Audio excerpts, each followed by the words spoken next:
Ladies and gentlemen, there's a very good chance, I think it's likely also, that Donald Trump, former President Trump in 24 picks Tucker Carlson as vice president.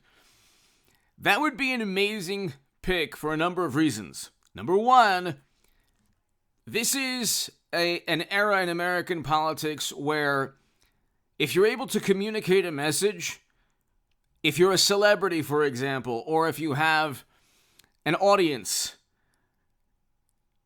you're going to be able to reach people with your viewpoint.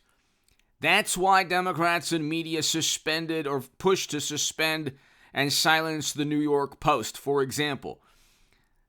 The New York Post, obviously, third or fourth largest newspaper in the country, came out with, obviously, the truth about Hunter Biden. Okay, felonies, possible graft, bribery, a whole bunch of criminal activity. The New York Post had a huge audience. The media, tech, and now former Intel officials converged to silence the truth. Okay? Same thing with the DNC emails. Now these are stories and these are events, but a celebrity in this day and age is able to convey and communicate a viewpoint. What they didn't like about Tucker Carlson was that he was the human equivalent, as is Trump, of the DNC emails or the Hunter laptop story. He is able to sow distrust and dislike or contempt or disdain or suspicion of the Democratic Party. He's able to harness emotions that Democrats don't want leveled at them. They don't want the truth about their political party out there.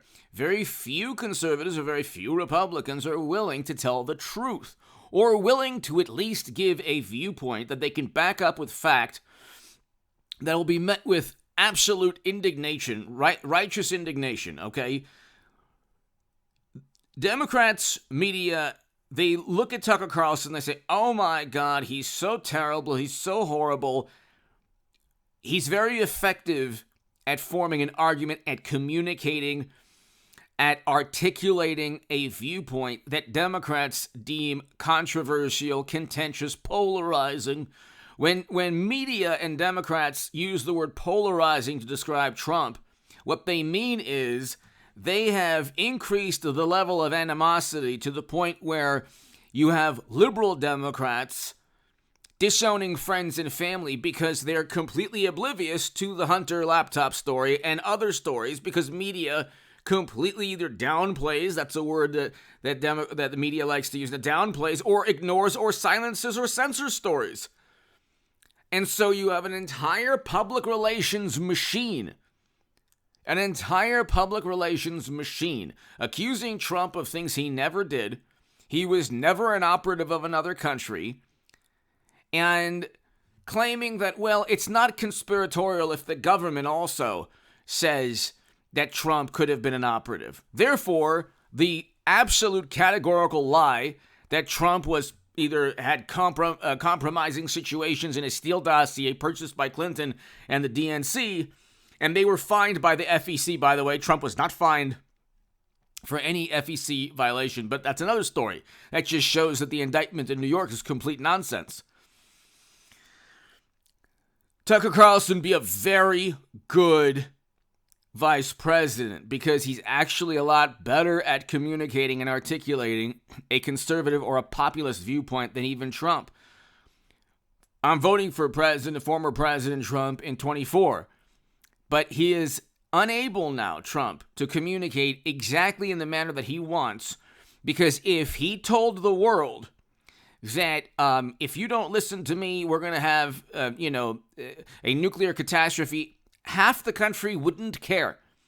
Trump could tell them the truth and could save the country from a nuclear catastrophe. They wouldn't care. They'd rather, there are Democrats, beautiful, wonderful, morally superior, highly educated, almost always apoplectic Democrats who would rather have a possible nuclear annihilation than listen to Trump.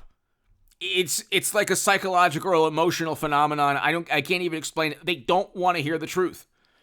They don't want to hear a vantage point that's backed up by reason, fact, logic. They don't want to debate, because oftentimes what wonderful, morally superior liberals will do is alter the English language, use euphemisms, ad hominem attacks. They'll never really win a debate on an issue because their hypocrisy alone is detrimental to their argument. So, for example, if they say, you're not taking the environment seriously, well, then why did you flood the country full of 200 million barrels of strategic petroleum reserves? Why did we have record low poverty? When AOC or Marianne Williamson or Bernie Sanders, and I used to be the biggest Bernie Sanders booster on the internet according to the Huffington Post. I used to be the unofficial scribe of Sanders' most hardcore voters according to the Washington Post. When you it's like a racket that Elizabeth Warren, they say, oh, people are suffering and there's poverty. And, well, look who's been president, mashed potato brains. We have real wages down. How can real wages be up if inflation is at 6 to 8%? And far more for energy needs and rent, mortgage payments. You have interest rates going through the roof. I mean, you have bank runs that will take place again because you have a whole bunch of things going on. The moral hazard that was created from the low interest rates that were artificially low because they shut down economic activity. Democratic governors, his last year in office, Trump shut down their economies. That was a choice. That wasn't a Trump policy. But see, again, Tucker Carlson can communicate. Reagan was great because he could communicate. Bill Clinton could communicate. Oh, thank you for finally saying something nice about me. It's always the Clintons this, the Clintons that. Bill Clinton could communicate. He communicated in the Oval Office in an interesting manner, but he could communicate. President Obama could communicate very well. Okay, Biden cannot communicate. But if you have all of media 24/7, even Jimmy Kimmel going after Trump, you could just be a human being. They just look at Fetterman. Fetterman's a human being. Okay, the Democrats will vote for anyone as long as they're opposing a Republican or Trump. And so the thing is, Tucker Carlson could also make peace with the Arizona and Georgia Republican parties. Hit subscribe to this channel, by the way. To read my writing in The Hill, The Huffington Post, along the Jerusalem Post, The Federalist, and other publications, go to hagoodman.com. Email me at contactgoodman88@gmail.com to become part of a newsletter. My super thanks. Thank you. Any amount, $2, $5, $10, thank you so very much. The super thanks is below next to the like and the share buttons. Same thing with the Patreon. Thank you, everybody.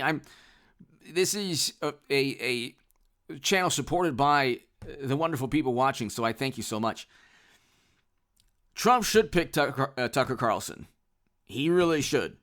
It would be better than DeSantis and better than RFK Jr. if it's a slight possibility. But he would be better than DeSantis. DeSantis is good, but the reason he's good is because he's like Trump. Trump is good and charismatic and able to attract a lot of people because he just doesn't care.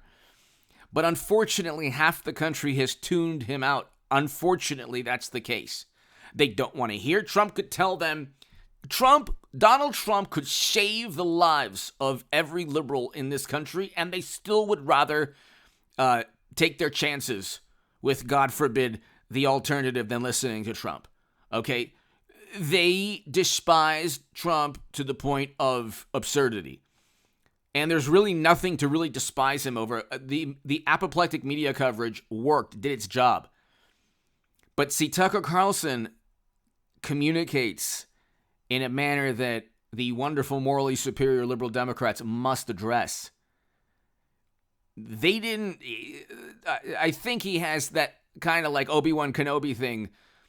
The more you go after somebody like Tucker Carlson, the stronger he gets. On a microscopic level, it was hit pieces on me, because this was when I was on the left, because I wouldn't vote for Clinton and then eventually voted for Trump, and It only made my voice, thank God, we have almost over 200,000 204,000 subs. My writing was, doing well in a whole bunch of publications. So if you're just yourself and you're able to communicate and you're able to articulate your viewpoint in a rational, reasonable manner, and you use facts, logic, information, data, it's not difficult to just eviscerate most Democratic Party liberal talking points or policies. Give me your thoughts below. Hit subscribe right now. That'd be an amazing